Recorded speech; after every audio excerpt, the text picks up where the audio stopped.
बिस्मिल्लाहिर्रहमानिर्रहीम, अस्सलामुअलैकुम, good morning, welcome to सुबह सवेरे पाकिस्तान। मैं हूँ हमजा तारक और मैं हूँ आपके साथ सैयदा इकरा बुखारी। आप तमाम देखने वालों को जुम्मा मुबारक, और इस दुआ के साथ कि आपका दिन खैर व बरकत और बरकतों से भरा हुआ गुजरे।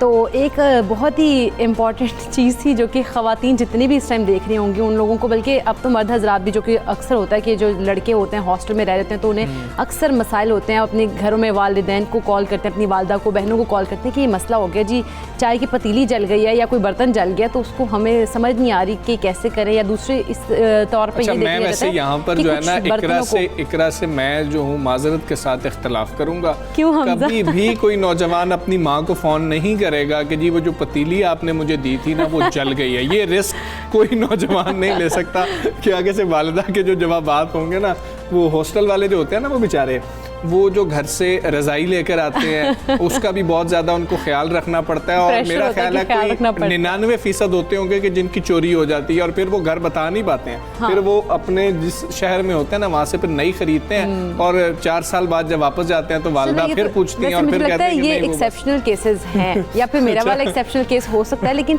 कुछ ऐसे होते हैं और कुछ बर्तनों को या कुछ चीज़ों को आपकी जंग भी लग जाता है। तो उस जंग को उतारना बड़ा मुश्किल हो जाता है। लोग कहते हैं कि भाई हमारी ये नई चीज़, इसको जंग भी लग गया, थोड़ी परेशानी होती है, लेकिन उन परेशानियों को दूर कर देते हैं। एक रिसर्च भी हुई है और उन्होंने एक्सपेरिमेंट्स किए हैं कुछ ना, अमेरिकी एक यूनिवर्सिटी है उसमें उन्होंने ये रिसर्च किया है ना। तो वो ये रिसर्च थी कि उन्होंने कहा कि जो केचप होती है, टमाटो केचप जो होती है, वो उस बर्तन के ऊपर या उस चीज़ के ऊपर, कोई भी चीज़ इस पर जंग लगाए वहाँ पे आप केचप लगा दें और उसको कुछ देर के लिए छोड़ दें, जैसे 1 से 2 घंटे के लिए छोड़ दें।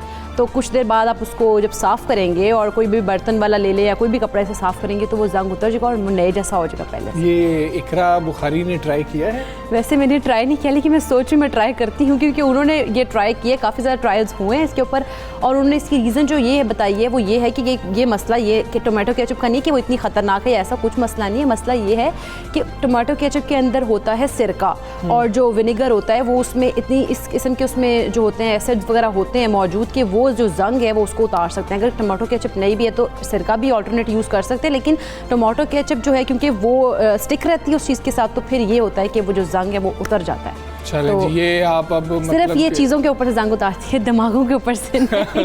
अच्छा, दिमाग से जंग उतारने के लिए अभी ऐसी कोई केचप जो है वो इजाद नहीं हुई है, लेकिन चलेंगे टोटका है, आप कोशिश कीजिएगा। स्पेशली मैं भी ट्राई करूँ। स्पेशली अब आपने कोई चीज़ नहीं जलानी है कि वो जंग लग जाए, तो उसके बाद हम ट्राई करेंगे। अगर लग जाए तो फिर इसको ट्राई कर लीजिएगा। अब इकरा भी ट्राई करेगी तो फिर इकरा हमें बताएगी कि वाकई ये रिसर्च जो है कितनी दुरुस्त है और कितनी दुरुस्त नहीं है। और दिमागों से जंग जो है वो भी उतारने के लिए हमें खुद ही अपनी कोशिश करनी पड़ेगी। जो हमारे अज़हान पर जंग लगा हुआ है और वो हमें खुद ही अपने लिए कोशिश करनी पड़ेगी। खैर, कोरोना की बात करेंगे। हर गुजरते दिन के साथ, हर गुजरते लम्हे हम देख रहे हैं कि कोई नई तहकीक सामने आ जाती है, कुछ नए इंकशाफात आ रहे होते हैं। अब अमरीकी तहकीक के मुताबिक कोरोना वायरस से बहुत ज़्यादा बीमार होने वाले जो अफराद हैं उनके फेफड़ों में खून के नन्हे लोथड़े मौत का ख़तरा बहुत ज़्यादा बढ़ा देते हैं। अच्छा, पाकिस्तान में वैक्सीनेशन की रफ्तार की अगर बात कर ले तो उसमें इजाफा तो हुआ है, लेकिन अब भी बहुत कुछ हासिल करना वो बाकी है। वैक्सीनेशन की शरह अब तक सिर्फ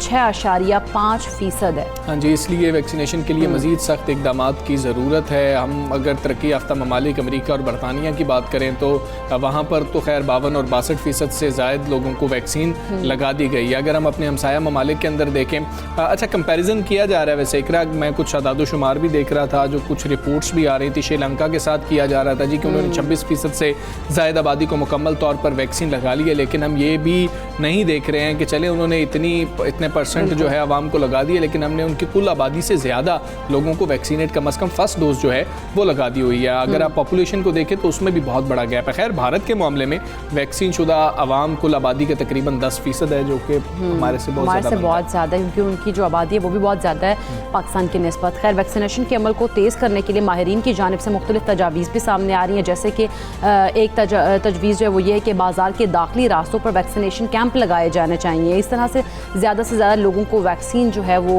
लगवाने पर आप मजबूर भी किया जा सकता है। अब ये मुख्तलिफ तरीके हैं, उसके साथ ही एक बहुत बड़ा अब क्वेश्चन उठाया जा रहा है, बहुत से माहिरीन हैं, अगर हम आलमी तौर पर देखें तो वो हर्ड इम्यूनिटी के ऊपर जो है बहुत ज़्यादा क्वेश्चंस उठाए जा रहे हैं कि क्या ये कोई मफरूज़ा तो नहीं है, क्या ये कोई मिथ ही साबित तो नहीं हो जाएगी, हर्ड इम्यूनिटी हासिल करना क्या मुमकिन भी हो पाएगा, इसके ऊपर सवालात हैं। तो इस पर भी हम बात करने की कोशिश करेंगे, जो तमाम मामलात आपसे डिस्कस की उस पर भी माहिराना राय लेने की कोशिश करेंगे। डॉक्टर फैसल महमूद साहब हमारे साथ मौजूद हैं।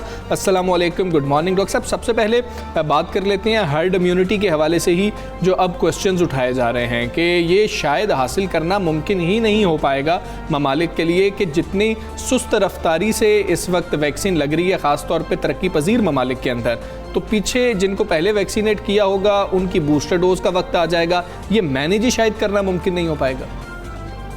वालेकुम सलाम।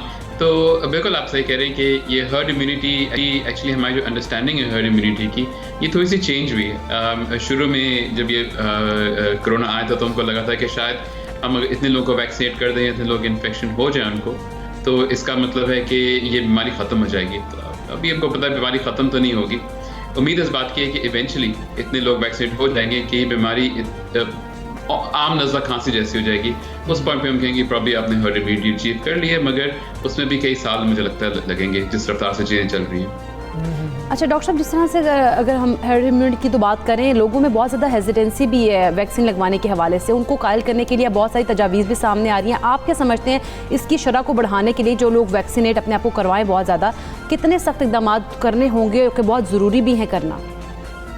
जी, तो आप सही फरमा रहे हैं। जब वैक्सीन की बात आती है तो उसमें आपके दो तरीके होते हैं, या फिर आप लोगों को कायल करें कोई रिवॉर्ड देके, या फिर उनको मजबूर करें चीज़ें हटा के, यानी कि फॉर एग्जांपल बगैर वैक्सीनेशन के आप ट्रैवल नहीं कर सकते, बगैर वैक्सीनेशन के आप तनख्वाह नहीं मिलेगी फॉर एग्जांपल। और हर चीज़ में अपने एथिकल मसले भी हैं, फॉर एग्जांपल बिकॉज लोगों के राइट्स भी इन्वॉल्व होते हैं। मगर आई थिंक अभी जो इक़्तिदाम जो गवर्नमेंट ले रही है, I think this is fine, मगर फिर भी कुछ लोग ऐसे ज़रूर होंगे जो कि नहीं लगाएंगे। हम ताकीद ही कर सकते हैं प्लीज़ लगा लें, क्योंकि आपकी वैक्सीनेशन सबको हेल्प करेगी, ना सिर्फ आप हमको मगर आपके आसपास लोगों को भी मदद करती है। जी ठीक है। अच्छा डॉक्टर साहब, साइनोफार्म के हवाले से जो खबरें सामने आ रही थी कि उसको शायद अब अपडेट किया जाएगा या अपग्रेड किया जाएगा, ये जो नई इकसाम सामने आई हैं कोरोना की, और ये हम देख रहे हैं म्यूटेशंस हो रही हैं उस हवाले से, तो ये भी अब आप देख रहे हैं कि ऐसा ही चलता रहेगा कि हमें बार बार इनको अपग्रेड करना पड़ेगा, फिर इन्हीं की बूस्टर डोज सामने आ जाएगी और वो लगानी पड़ेगी? तो देखिए, ये कोई अनोखी चीज़ नहीं होगी अगर ऐसा होता है। जैसे अगर शायद मालूम हो कि हर साल हम ये कहते हैं कि फ्लू की वैक्सीन लगाने की ज़रूरत है, जो कि इन्फ्लुएंजा वायरस के लिए, और इन्फ्लुएंजा वायरस भी कोरोना वायरस की तरह बहुत शदीद बीमारी और मौत का सबब बन सकता है। तो इसी तरह से हो सकता है कि कोरोना वायरस की भी जैसे जैसे चीज़ें चेंज होती हैं तो हर साल उसकी भी आपको वैक्सीन लगाने की ज़रूरत पड़े। फ्लू जो है, इन्फ्लुएंजा वायरस जो है, वो भी हर साल थोड़ा सा इतना चेंज हो जाता है कि आपको हर साल वैक्सीन लगाने की ज़रूरत पड़ती है। डॉक्टर साहब, डेथ रेट की बात कर लेते हैं। हम देख रहे हैं कि अब डेथ रेट जो है उसमें इजाफा होता जा रहा है, उसकी जो शरह वो ज़्यादा हो रही है। क्या समझते हैं, वैक्सीनेट जो लोग हो रहे हैं उनमें ज़्यादा रुझान है, या जो कि वैक्सीनेटेड नहीं है उन लोगों में ज़्यादा रुझान है? तो जब भी हम देखते हैं हमारे नंबर्स बढ़ते हैं तो हमारे जो डेथ रेट उसके साथ साथ बढ़ता है, ऑब्वियसली बिकॉज ज़्यादा लोग जो हैं वो इन्फेक्ट हो रहे होते हैं। हम इस पर भी आजकल तहकीक कर रहे हैं टू सी कि जो लोग दाखिल हैं उनमें कितने वैक्सीनेटेड हैं और कितने बीमार हैं। मतलब मैं आपको रफली ये ज़रूर बता सकता हूँ कि आजकल जो मैं पेशेंट देख रहा हूँ वार्ड के अंदर जो वैक्सीनेटेड हैं, उनकी निस्बतन कम शदीद बीमारी होती है। जो अनवैक्सीनेटेड होते हैं उनके अंदर बहुत ही बुरी बीमारियाँ हम देखते हैं। ठीक है डॉक्टर साहब, बहुत शुक्रिया आपका। सबसे पहले पाकिस्तान से आप बात कर रहे थे, और जो सवाल अब हर्ड इम्यूनिटी के हवाले से उठाया जा रहा है, ये भी उन लोगों का टॉपिक है जो वैक्सीन के हवाले से बहुत ज़्यादा संजीदा हैं। अभी कई लोगों का तो ये शायद टॉपिक ही नहीं बन पाया क्योंकि वो वैक्सीन लगवाने के लिए ही नहीं जा रहे हैं। तो जल्द अज जल्द ख़ुद को बराहे मेहरबानी आप लोग वैक्सीनेट करवाएं, क्योंकि आपको अल्टीमेटली करवाना ही पड़ेगा। जब सख्तियाँ इतनी ज़्यादा हो जाएंगी तब तो आप सब ने वैक्सीनेट करवाना है ख़ुद को, तो अभी करवा लीजिए कि आप थोड़ा इंतज़ार करें और अपने को बीमार करें। बीमार करने से बेहतर है कि आप अपने को पहले ही वैक्सीनेट करवाएं, जो कि बहुत ज़्यादा ज़रूरी भी है, और अपनी जो फैमिली है उसकी हिफाजत को यकीनी बनाएं। बिल्कुल ऐसे ही है। और आगे बढ़ेंगे और अब बात करेंगे। वज़ीर आज़म इमरान खान कह रहे हैं कि दुनिया में आज तक किसी ने नाकाम हुए बगैर बड़ा काम नहीं किया है। जब तक आप मुश्किल जिद्दोजहद से नहीं गुजरते हैं उस वक्त तक आप बड़ा काम नहीं कर सकते हैं, और कोई भी शॉर्टकट लेकर लीडर नहीं बन सकता। अच्छा, ये बात तो दुरुस्त है वैसे कि जब तक आप मेहनत नहीं करते तब तक आपको उसका फल जो है वो नहीं मिलता है। पाकिस्तान तहरीक-ए-इंसाफ की हुकूमत के 3 साल मुकम्मल होने पर अपनी पार्टी की कारकर्दगी के हवाले से इस्लामाबाद के जुना कन्वेंशन सेंटर में खिताब किया वज़ीर आज़म इमरान खान ने। उन्होंने कहा कि इक़्तिदार में आने से कबल 22 साल जद्दोजहद बहुत सख्त थी। ऐसे वक्त भी आए जब सिर्फ 5 से 6 लोग साथ रह गए थे। वज़ीर आज़म साहब ने क्या खिताब किया, क्या गुफ्तगू की, आपको पहले वो सुना देते हैं। टैक्स कलेक्शन जब आए थे तो 3,800 अरब थी। 3,800 अरब रुपया हमारी टोटल टैक्स कलेक्शन थी। आज वो पहुंच गई है 4,700 अरब पे हमारी टैक्स कलेक्शन। हमारी रेमिटेंसेस थी जब हम आए 19.9 अरब डॉलर, और आज हमारी रेमिटेंसेस पहुंच गई हैं 29.4 अरब डॉलर। जो इकोनॉमी, जो इंडस्ट्री जो उठाती है इकोनॉमी, उसमें जो इजाफा हुआ है वो 18% हुआ है। ये 10 साल के बाद हमारी इतनी तेजी से इंडस्ट्री ऊपर जा रही है, जिससे लोगों को रोजगार भी मिल रहा है। सीमेंट 42% उसकी सेल्स बढ़ी है। 1100 अरब रुपया हमारा इजाफी किसानों के पास किया है, इजाफी किया है। रिकॉर्ड हमारी मोटरसाइकिलों की बिकी है, रिकॉर्ड ट्रैक्टर हमारे बिके हैं, और गाड़ियों की सेल 85% बढ़ गई है। हमारे सिर्फ अभी 3 सालों में पंजाब की एंटी करप्शन ने 450 अरब रुपया अब तक रिकवर कर चुके हैं। नैब ने अब 3 सालों में उन्होंने 519 अरब रुपया रिकवर कर चुके हैं, और इसलिए आप देखते हैं बड़ा शोर मचा हुआ है। हमारा जो एहसास का प्रोग्राम है, इससे पहले 110 अरब रुपया सिर्फ दिया जाता था निचले लोगों की मदद करने के लिए, गरीब लोगों की। उससे हमने 260 अरब पे ले गए हैं। हर गरीब खानदान को, सब उनमें से एक फर्द को सूद के बगैर कर्जा। पंजाब में इंशाल्लाह साल के एंड तक सबको हेल्थ कार्ड मिल जाएगा, हेल्थ इंश्योरेंस। एक फर्द को टेक्निकल एजुकेशन, ताकि वो हुनर सीख सके। वज़ीर आज़म साहब की गुफ्तगू आपने मुलाहिज़ा की है, और हुकूमत की जानिब से दावे भी किए जा रहे हैं, और हुकूमत खुश भी बहुत ज़्यादा है कि हमने 3 साल मुकम्मल किए हैं और बड़े बेहतरीन तरीके से मुकम्मल किए हैं। अवामी राय क्या है वो जानना सबसे ज़्यादा अहम है। आपको वो सुनाते हैं, हमने जानने की कोशिश की है। जैसे कि इमरान खान पीएम ने बोला था कि मैं 5 साल में ये कर दूंगा, वो कर दूंगा, लेकिन अभी तक कुछ भी नहीं किया। 3 साल हो गए, कुछ भी नहीं हुआ। अब गरीब के पास कोई सहारा नहीं है। पहले असरा था कि इमरान खान, लेकिन इमरान खान भी जो है न ज़ीरो हो गया। हमने तो ये तवक्को रखी थी इमरान खान साहब से कि भाई ये आएंगे, तब्दीली लाएंगे, और जो आवाम के लिए ये महंगाई जो है कम करेंगे, और जो मसले मसाइल हैं वो हल करेंगे। लेकिन ये खान साहब के दौर में तो महंगाई बहुत ज़्यादा बढ़ गई। जो बाकायदा 3 सालों से पहले जो वादे किए गए थे कि नौकरियां दी जाएगी, महंगाई कम से कम की जाएगी, और भी मज़ीद बहुत सी बातें थी, मेरी नज़र में तो अभी तक और ऐसा कुछ नज़र नहीं आया। महंगाई बहुत ज़्यादा हो गई है, आम आदमी के लिए जो है ना बहुत मुश्किल है। महंगाई पर कंट्रोल होना चाहिए गवर्नमेंट का। 3 साल में महंगाई के बारे में कोई रिलीफ नहीं।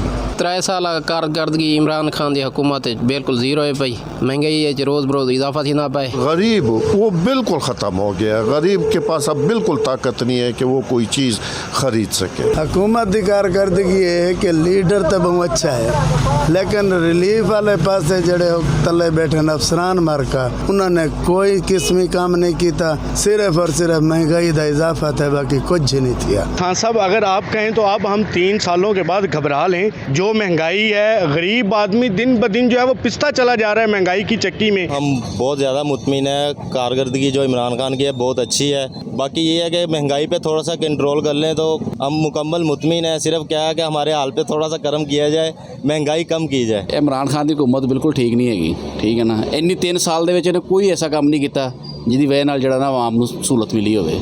ਇੱਕ ਤਾਂ ਹਰ ਚੀਜ਼ ਮਹਿੰਗੀ, बिजली के बिल डबल भेजे ने, हर चीज़ डबल की ने। कारकर्दगी तो मुझे ज़ीरो लग रही है, सिर्फ वो जो है वो ऐलानों तक है। ये अवामी राय है। खैर ये मिक्स्ड ही होती है। इस हवाले से हम जब भी कोई सर्वे कर रहे होते हैं, लेकिन जो लोग ये भी कह रहे हैं कि हम मुतमईन हैं या ये भी कह रहे हैं कि लीडर बहुत अच्छा है, वो साथ महंगाई का जिक्र लाजमी तौर पर कर रहे हैं क्योंकि आम आदमी के साथ ये बहुत ज़्यादा जुड़ती है। हम बात करेंगे पाकिस्तान तहरीक इंसाफ के रहनुमा हैं सेनेटर वलीद इकबाल साहब हमारे साथ मौजूद हैं। वलीद इकबाल साहब अस्सलाम वालेकुम, गुड मॉर्निंग। वलीद इकबाल साहब 3 साल मुकम्मल हुए, ये तो मुबारकबाद की मुस्तहिक है गवर्नमेंट, और गवर्नमेंट काफ़ी ज़्यादा दावे भी कर रही है, लेकिन अवामी मसला सर आप समझते हैं कि महंगाई एक ऐसा मसला है क्योंकि शायद अवाम को करंट अकाउंट सरप्लस की या डेफिसिट की समझ नहीं आती है, अवाम को रेमिटेंसेस की शायद समझ नहीं आती है गरीब आदमी को, तो इस वजह से वो सिर्फ महंगाई पर फोकस किए हुए हैं, उनको लगता है हमारी ज़िंदगियाँ मुश्किल हुई हैं। जी आपने बड़ी तेज़ी की सवाल करने में मैं आपके सलाम का भी जवाब नहीं दे सका। तो पहले तो वालेकुम अस्सलाम एंड गुड मॉर्निंग। उसके बाद मैं आपके सवाल का जवाब देने से पहले आप जो पिछले सेगमेंट, क्योंकि मैं देख रहा था बैठा हुआ आपके प्रोग्राम को, मॉर्निंग शो को, मैं एक बात ज़रूरी जो है वो दोहराना चाहता हूँ। वो ये है सबको, आपके नाजरीन को, यकीनन आपको तो मुझे कहने की ज़रूरत नहीं होगी दोनों को, कि वैक्सीन ज़रूर लगवाएं, क्योंकि हर केस में वो आपको इस वबा से बचा तो नहीं सकती, लेकिन उसके जो अलामात हैं, उसके जो सिम्टम्स हैं, उसको वो बहुत माइल्ड कर देती है और आपको जानलेवा होने से जो है बेशतर केसेस के अंदर वो आपको महफूज करती है। इसलिए आपने जिस तरह ताकीद की है, आपके कोई यहाँ एक्सपर्ट भी बोल रहे थे, मैं ज़रूर उसको जितना ज़्यादा दोहराएं, जितना ज़्यादा लोग उस पर अमल करें, वो हम सब के लिए बेहतर है, हमारे मुल्क के लिए भी बेहतर है। आपके देखें, हमने ये दावा बिल्कुल नहीं किया कि हम परफेक्ट हैं। ज़ाहिर है हमारे जब 3 साल मुकम्मल हुए हैं, आपने वो प्राइम मिनिस्टर की क्लिप दिखाई, अब मैं वो हर बात नहीं दोहराऊंगा, लेकिन उन्होंने ऑब्वियसली ज़ाहिर है वो बातें करेंगे जिनमें हमने मुल्क में जो है इम्प्रूव किया है सिस्टम को, ख़ासकर जो हमारी मईशत थी उसका बिल्कुल दिवालिया होने के उस पर खड़ा हुआ था दहाने पर, जब 2018 में हमको ये बागडोर मिली गवर्नमेंट की, तो उस वक्त से अब तक और ज़्यादातर उन्होंने बातें मईशत की। लेकिन जो आप कह रहे हैं कि जी अवाम को करंट अकाउंट की डेफिसिट की और रेमिटेंसेस की इतना नहीं है, उनको ज़्यादा महंगाई से है, तो मैं ये भी आपको अर्ज़ करना चाह रहा हूँ कि महंगाई का जो प्रोसेस है और ये जो दुनिया भर, ख़ासकर ये वबा के बाद जो सिलसिला हुआ है, महंगाई और वो जो पाकिस्तान का दिवालिया होने से जिस तरह बचा लिया अल्हम्दुलिल्लाह हमारी गवर्नमेंट ने, उसमें अगर इतनी कामयाबी हमें ना होती तो जो महंगाई तब देखने को मिलनी थी और जो महंगाई दुनिया के बहुत से मुल्कों में जो है आई है, हम उससे कहीं ज़्यादा महफूज रहे हैं। जिन चीज़ों की लोगों की आज शिकायत कर रहे हैं कि जी कीमत दुगनी हो गई है, कुछ चीज़ों की 20% ज़्यादा हो गई है, दुनिया भर में वही चीज़ें 4-4 गुना ज़्यादा जो हैं वो बढ़ी हैं।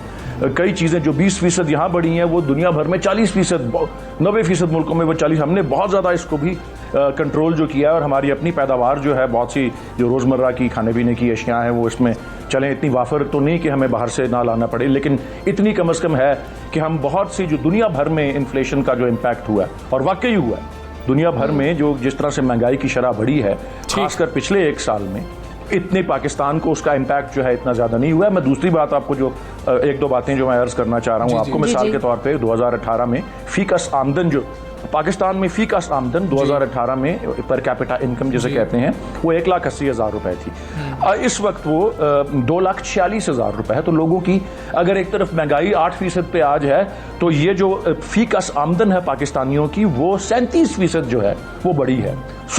मैं फिर और जो कुछ चीज़ों में हम इतने कामयाब नहीं हुए, जाहिर है अपनी कामयाबी का तो प्राइम मिनिस्टर ने हाईलाइट किया है, जितनी चीज़ों में 3 साल में नहीं हुए, अभी 2 साल अल्लाह ने और दिए हुए हैं, इंशाल्लाह उनको भी हम जो है सर करेंगे जो चैलेंजेस हैं, और आवाम को जितनी ज़्यादा मैक्सिमम रिलीफ मिल सकती है, जितना उनकी ज़िंदगियों में बेहतरी आ सकती है, हमारी फ़र्ज़ है, हमारा ड्यूटी है, हम उसको ज़रूर पूरा करेंगे। वलीद इकबाल साहब, आपने कहा है कि कुछ चीज़ें हैं जो कुछ नाकामियाँ, मतलब आप कह लें कि कुछ ऐसी चीज़ें हैं जो कि गोल अचीव करने हैं 2 सालों में, वो कौन से गोल हैं, ज़रा उनको हाईलाइट कर दें।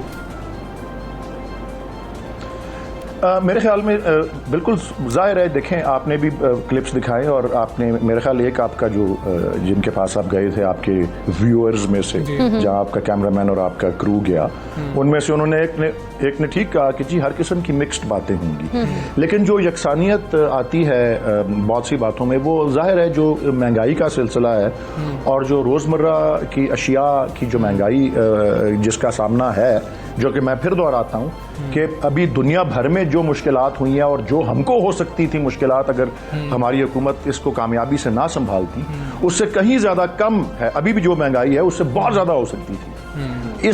इसका इम्पैक्ट जो है और आने वाले 2 साल में इसकी ये जो, और उसमें अक्सर जो इसमें ज़्यादा किरदार होता है वो सूबाई हुकूमतों का होता है। तो उनके ज़रिए ये रोज़मर्रा की अशिया, उसमें शुगर है, उसमें एडिबल ऑयल है, खुर्दनी तेल, चीनी, आपकी ये जो हैं सब्जियां और आटा और इस तरह की जो रोज़मर्रा की जो हर एक के जो ज़रूरत की चीज़ें हैं उनके अंदर जो है अच्छा, ठीक है, उनकी कीमतों पे कंट्रोल जो है, ठीक है, आप दुरुस्त कह रहे हैं, बड़ा हमारा मिशन होगा।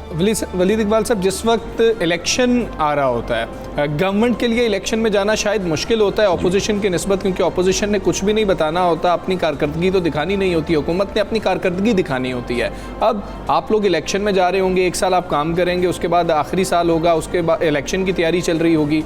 पाकिस्तान तहरीक इंसाफ इलेक्शन में क्या मंशूर लेके जाएगी, क्या बात लेकर जा रही होगी, क्योंकि शायद इस दफ़ा ऑपोजिशन के हवाले से बात करने का मौका नहीं मिलेगा पाकिस्तान तहरीक इंसाफ की गवर्नमेंट को।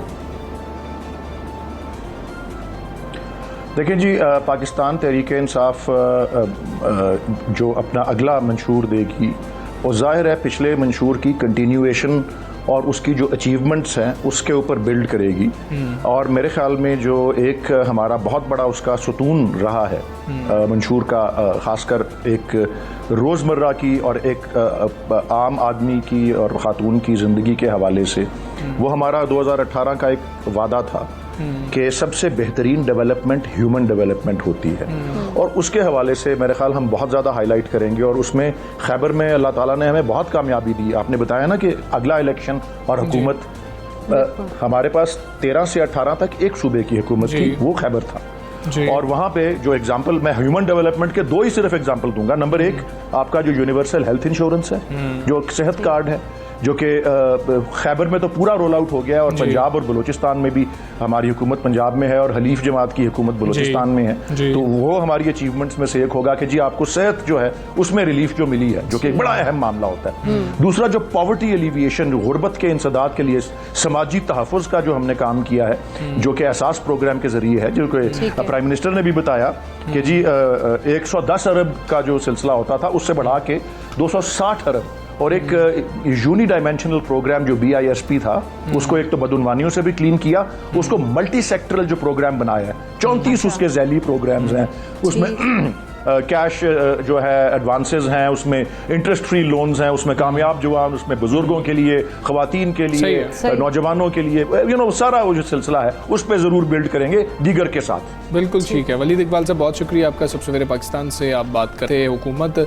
बहुत ज़्यादा मुतमईन है कि हमारी कारकर्दगी बेहतर है और हमने बहुत अच्छा परफॉर्म किया। जो चैलेंजेस हमारे सामने थे जिस वक्त हमने हुकूमत संभाली थी, इस वजह से, और अपोजिशन ये कह रही है कि शादियाने इस वक्त बजाए जा रहे हैं, एक बड़ी बदतरीन किस्म की कारकर्दगी के ऊपर भी लोगों को ये बताया जा रहा है कि बहुत बेहतर तरीके से हमने परफॉर्म किया। तो ये अवामी राय ही है कि अवाम क्या राय रखते हैं इस हवाले से, अवाम क्या समझते हैं, और हालात जिस तरह से महंगाई का अवाम ने तो क्योंकि महंगाई की बहुत ज़्यादा बातचीत की है, क्योंकि अवाम को जो ज़्यादा जो उनका पॉइंट है वो इस वक्त महंगाई का है। वो कहते हैं कि भाई हम मुतमईन है बाकी सारी चीज़ों से, लेकिन सिर्फ ये कि खान साहब महंगाई कम कर दें, तो बेरोज़गारी की बात हो रही है, नौकरियों की बात हो रही है। खैर, ये वो मसाइल हैं कि जो हकीकतन अवाम के मसाइल हैं, और अगले 2 साल हम उम्मीद करते हैं कि इन मसाइल के ऊपर भी गवर्नमेंट की नज़र होगी और ये हल भी होंगे। हम एक ब्रेक लेंगे, ब्रेक के बाद वापस आएंगे। Stay with us.